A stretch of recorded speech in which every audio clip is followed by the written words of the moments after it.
It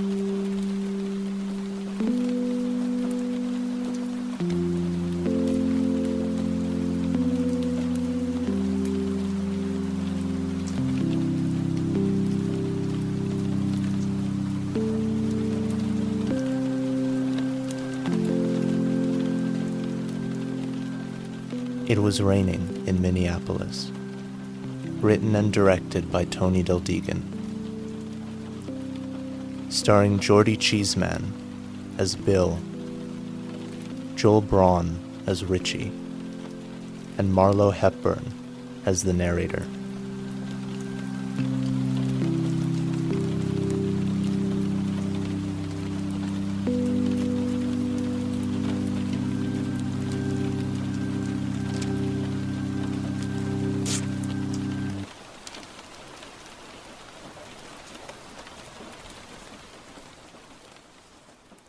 Lights up on Bill, who is sitting at the dining table, writing something down on paper. The set is dressed like a typical suburban kitchen. The lighting is warm inside, while outside, seen through the windows, it's cold and blue. The sound of a storm beginning can be heard. Bill is dressed plainly, wearing glasses, yet still squinting while trying to read the lines on the paper. He takes the glasses off, tries to look without them, then, frustrated, puts them back on. He shuffles the papers and continues to write. After a moment, he turns to the audience to narrate. It was a typical Sunday evening. My wife and kids were out somewhere with friends, and I was alone, left to work. They'd asked me to come, but I had to work. They wouldn't have the convenience of going out to see friends if they didn't have an income, right? It was raining in Minneapolis that night. I didn't think he'd show up. He doesn't like rain. Richie starts jingling the key in the lock, then the door opens. He enters and stops there. Bill and Richie stare at each other awkwardly for a few moments. Richie is dressed more gaudily, with a long coat and tall-heeled boots. This makes him look bigger than he really is. Bill?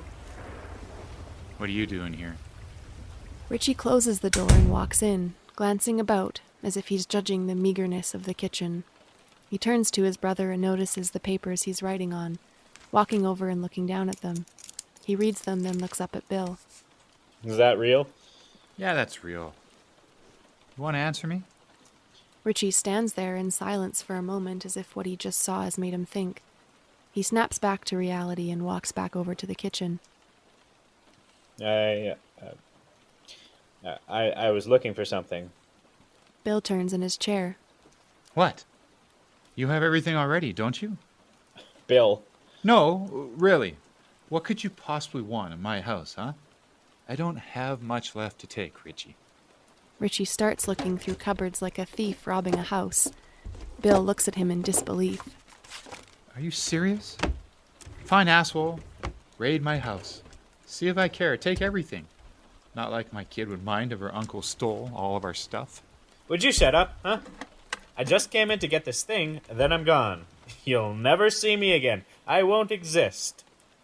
He continues to search through the cupboards. Bill turns around and looks back at his papers, trying to read them again. After a moment, Bill turns back to the audience. Richie was my brother. He moved to L.A. years ago, making it big in Hollywood as an actor. I'd funded most of his trip, and he never even paid me back. He's rich now, rolling in more money than I've ever seen in one place. And I didn't get a cent. Then he came here, to my little house in Minneapolis, where I live with my family, where I had finally forgotten about him, at least, where I had tried to finally forget about him. Richie looks at his brother. Then the lights go dark. They come on again in gold, and two girls come out from behind the house. They're dressed in flashy dresses. Bill doesn't notice any of this. He keeps his eyes on his papers. Richie walks over to the girls and kisses both of them on the cheek. Now he looks at the audience to narrate. As he speaks, the three play out scenes of partying, acting in a film, and drinking, all while Richie faces the audience. Everything is happening around him as he speaks. After my first role, I blew up. I got paid $1 million for the lead in that project, and the first thing I did was buy a proper house. My second role earned me $2 million. I bought a bigger house. Then the girls came. one of them introduced me to a funny little white powder. I fell in love with them and their powder. There are bottles of wine sitting on the kitchen counter. Richie picks up 3 and hands the 2 extra to the girls. At the same time, they all throw their heads back and drink. Then the girls start to dance around drunk. Richie stumbles around the stage, then resumes his placid narration. I guess it was because I thought nobody liked me. If I got drunk, then, well, I was the life of the party. Everyone wanted to be me, to be with me. The drunker I got, the more fun I had, the more friends I made, and the more girls I got. My funny little white powder stopped doing it for me, so I found a new friend. We had a love-hurt relationship. Whenever we met, it was painful, but she always made it up to me afterward. He takes a rag from the kitchen and wraps it around his arm. He finds a needle in the drawer and shoots it into his arm, cringing at the pain. He puts the needle back in the drawer and falls backwards. The 2 girls catch him and stand him back up. Then they take their bottles of wine and force them towards his mouth. He struggles and breaks away. The 2 girls get angry and put the bottles back where they were in the kitchen. They storm off stage. The 2 girls I loved left me. They took a lot of my money, and they left me. Richie, distraught, puts the bottle back with the others, then walks over to the kitchen counter. He searches through the drawer and pulls out a bottle of pills. He takes some, caps the bottle, and puts it back. Then he falls to the floor behind the counter, vanishing behind it. Lights go dark, then return to the warm hue of reality. Bill turns toward the kitchen. How long are you going to be, huh? Linda and Susan are coming home soon. Richie stands up, finished with searching through the cupboards. He glares at his brother, then spots a side table across the room. He walks over to it. Shove off, Bill. I'm done when I'm done. Your kid's not even gonna know I was here. He pulls open the drawer of the side table and starts rummaging around. There's nothing, so he slams the drawer closed and leans on the table. Silence for a moment. Sit down, Richie. Richie turns and looks, confused. He doesn't say anything, and neither does Bill. So he moves to sit down at the table with his brother. They stare at each other quietly until Richie speaks. Do you ever feel like you feel like no one really gives a shit about you? All the time. And how do you deal with that? I know you don't drink. Why would I need to? I have a wife and kid, Richie.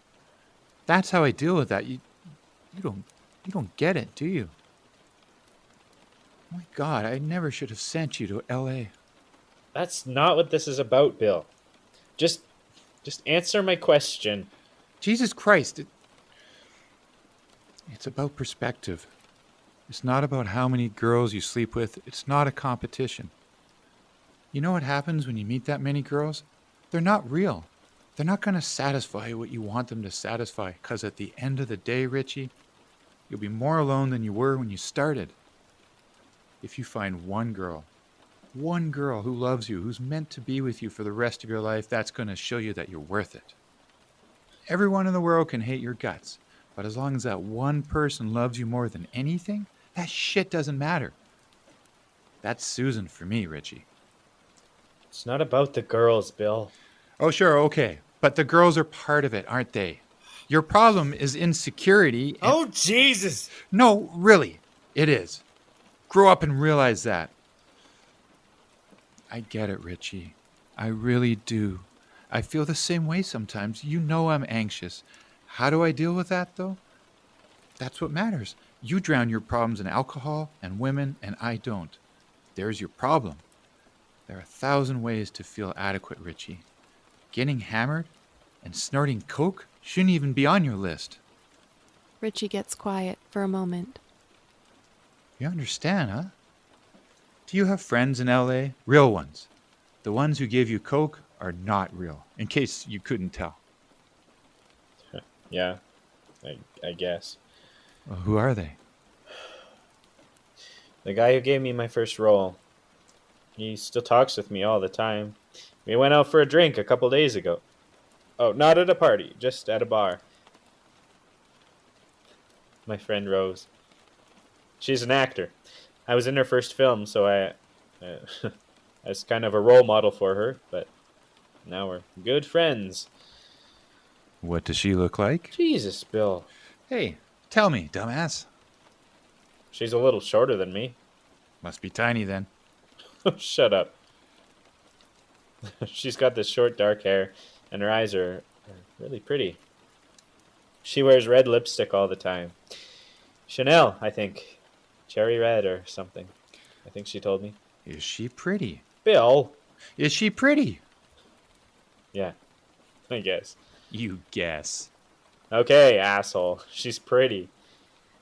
Yeah, she's pretty. Mm-hmm. How often do you talk to her?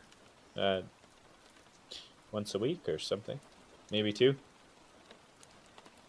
I'd like to see her more, but I can't really come up with a reason to. Why not? You get girls all the time. She's not just a girl, Bill.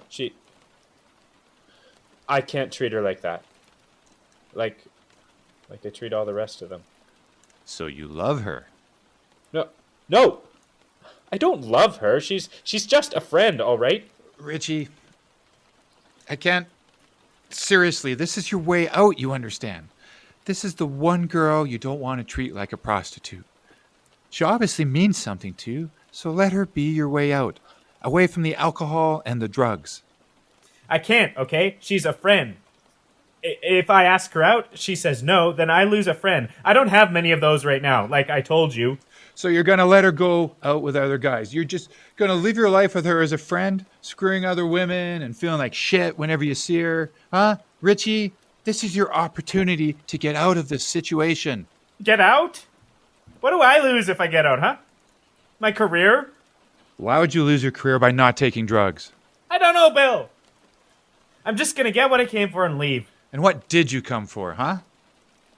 Richie is rummaging through the top kitchen cupboards. He stops when he finds what he was looking for and pulls it out of the cupboard. It's a pocket watch.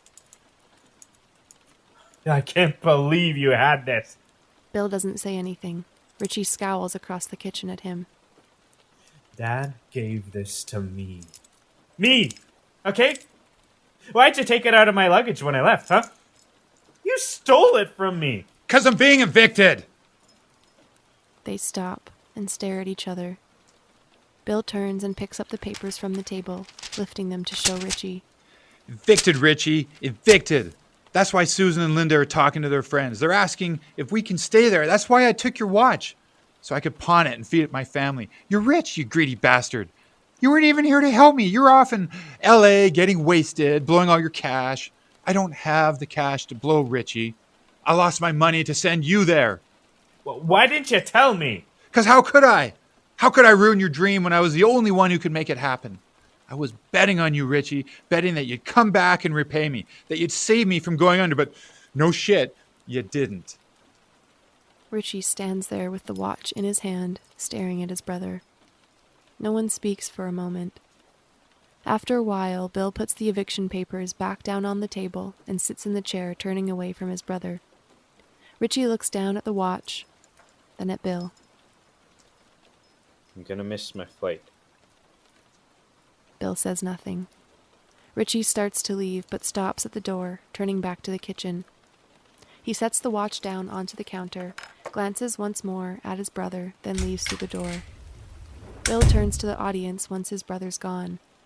Lights dim, and a spotlight comes on over the kitchen area, as well as the dining table. It was raining in Minneapolis that night. Richie left. I wondered how he was doing after, whether he asked Rose on a date or whether he was still getting drunk. I wondered what happiness meant, whether he was happy or whether he was still miserable, whether I was happy. The watch. A Rolex from the 20s, sold for a nice sum that kept me afloat until I could get a job.